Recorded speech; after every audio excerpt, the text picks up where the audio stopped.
In Staten Island, Lisa works as a dedicated kindergarten teacher, assisted by her colleague Megan. She pours her heart into her job, always finding creative ways to make sure her students have fun while learning something new.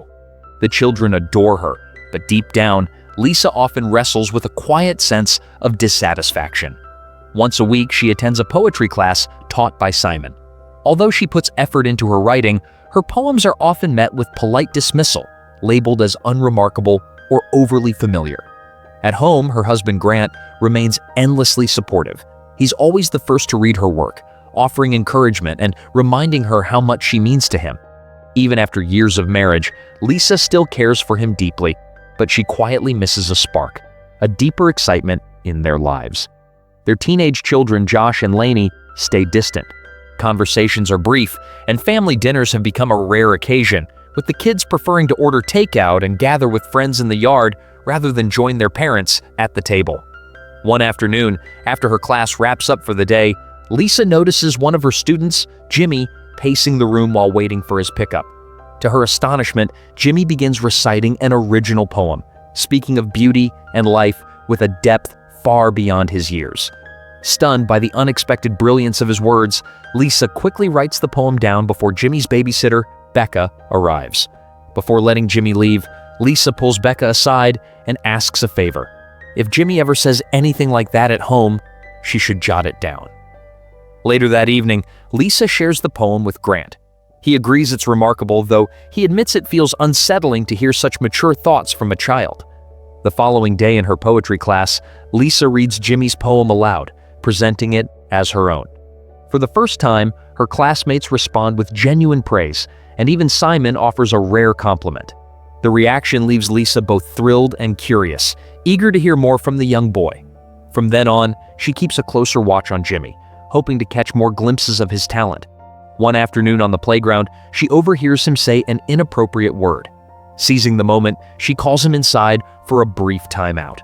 In the quiet classroom, Lisa gently tries to steer the conversation toward his poetry, asking if Anna, a name mentioned in his poem, is his mother. Jimmy, however, isn't interested in poetry at that moment and quietly shares that his mother is no longer alive. Noticing that Jimmy seems more curious about the objects around the room than about their conversation, Lisa encourages him to explore, hoping to spark his imagination. She recites an old poem aloud, inviting him to see ordinary things in new ways, though Jimmy remains silent. As the school day winds down, Lisa leaves Jimmy in Megan's care for a while so she can have a private word with Becca, her mind still turning over thoughts of the remarkable little boy and his unexpected gift. Lisa notices a pattern. Jimmy, so lively on the playground, turns unusually quiet in the classroom. When she mentions it to Becca, the babysitter casually agrees, adding that Jimmy acts the same way at home because he's a bit different. Lisa isn't fond of that word, but chooses to let it slide for the moment, eager to ask about Jimmy's poems instead. As it turns out, Becca is the only person at home who knows Jimmy occasionally recites poetry of his own. The rest of his family seems distant. His father is always caught up in work, and his mother has been away in Miami for so long that Jimmy speaks of her as if she's no longer part of his life. The relative who spends the most time with him is his uncle, who often visits and reads stories aloud. Glad to hear someone takes an interest in the boy, Lisa wraps up their conversation, though Becca hands her another poem Jimmy wrote the night before. Back at school, Lisa reads Jimmy's new poem to the class. It earns her fresh praise, though a few students grumble that the poem doesn't fit their assigned topic. To smooth things over, Simon quickly claims the assignments were just prompts meant to inspire rather than restrict. Lisa, pleased with the cover, lets the issue drop. That evening, feeling unusually lighthearted, Lisa tries to reconnect with her own daughter, Lainey. She brings up how passionate Lainey once was about photography, especially when using Grant's old camera. But Lainey isn't interested in traditional cameras anymore. She's perfectly content snapping pictures on her phone for social media, a response that leaves Lisa quietly disappointed. Later, Lisa makes another attempt to reach Jimmy's father by phone, but once again reaches the answering machine. It's one of many unanswered calls she's made in recent days. On another afternoon, while the class is resting during nap time, Lisa gently wakes Jimmy and brings him to the teacher's restroom. There, she encourages him to imagine what it feels like to view the world through adult eyes. Jimmy enjoys the playful idea for a while, pretending to be a giant as he looks around. But before long, he grows restless and asks to return to his nap. Lisa lets him go, but only after he promises to keep thinking about seeing life from new perspectives. Her influence seems to take hold. At the end of the day, Jimmy spontaneously shares another poem, one so beautiful it catches Lisa off guard. She tries to write it down but misses parts of it, and Jimmy refuses to repeat it. Megan, nearby, doesn't notice its significance, thinking Jimmy is simply humming a tune, which frustrates Lisa with how easily others overlook his remarkable talent. When Becca arrives to pick Jimmy up, Lisa eagerly questions her about bedtime routines, curious how many poetic moments might be slipping by unnoticed. Her relentless curiosity starts to unsettle Becca, though she remains polite and encourages Jimmy to share his poems whenever he feels like it. As days pass, Lisa's fixation on Jimmy's creative gift intensifies. She arranges a meeting with Jimmy's uncle, Sanjay, who works for the local paper. Lisa explains how much she wants to protect Jimmy's abilities in a world she feels doesn't nurture artistic minds. She veers into a personal rant about her own children, lamenting that they no longer read or show curiosity. She also voices her frustration about Becca treating Jimmy like a child, believing it holds him back. Sanjay listens patiently and promises to keep visiting Jimmy and reading with him. He also gently reminds Lisa that these concerns are best discussed with Jimmy's father, and he'll do what he can to encourage him to get in touch. When days pass without a call, Lisa crosses a boundary. She quietly takes Jimmy's phone from his bag and, once again during nap time, wakes him to show how she saved her number in his contacts. She tells him that whenever a new poem comes to mind, he can call her directly to share it. Lisa encourages Jimmy not to let Becca tease him with names like Little Bunny, pointing out how it feels dismissive. Back at home, tensions are rising. Lisa and Grant are frustrated because Josh has decided to turn down his university offers and instead enlist in the military. The conversation grows heated, with Josh accusing Lisa of only caring about the plan she imagined for everyone else's future. Hurt, Lisa is left in tears. After Josh leaves, Grant tries to lift her spirits and lighten the mood in their living room, but Lisa's attention is quickly stolen by the sound of her phone. It's Jimmy sharing another of his poems. Disappointed, Grant realizes he's being ignored and quietly walks away to occupy himself elsewhere. The following day at school, Lisa compliments Jimmy not just on his poem, but also for taking the time to call her. She even shares one of her own poems. Jimmy listens but doesn't seem too moved by it. Later that day, Lisa returns home to find her children throwing a rowdy pool party, complete with things that shouldn't be there.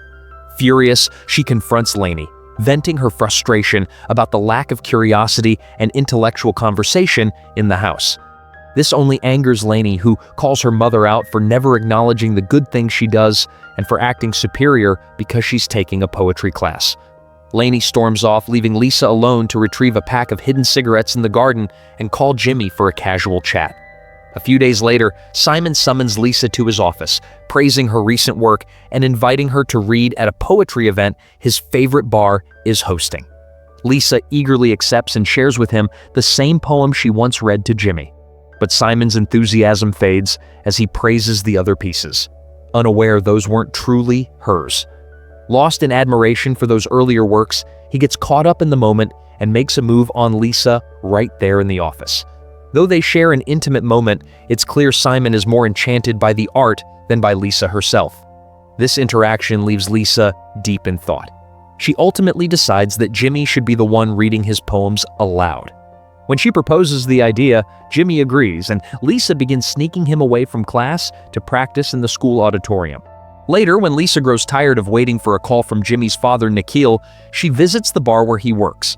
Nikhil is proud to hear about his son's talent, but Lisa pushes further, expressing concerns about Becca's dismissive attitude toward Jimmy.